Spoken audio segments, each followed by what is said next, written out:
The question is 20 minus 2 in brackets 10 minus 15. Now let's solve it. 20 minus 2 becomes 18 in brackets 10 minus 15. Now let's solve further. 18 minus in brackets 10 minus 15 becomes negative 5. Now let's solve further.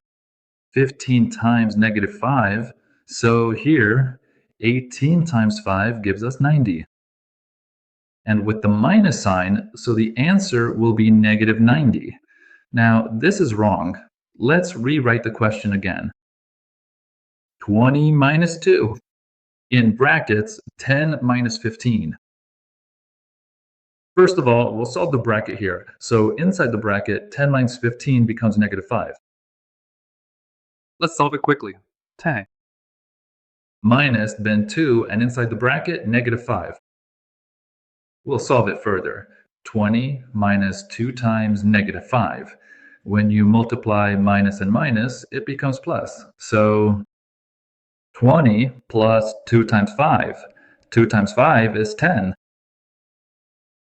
20 plus 2 times 5 is 10. Now, if you add them, 20 plus 10, it becomes 30. This is the right answer.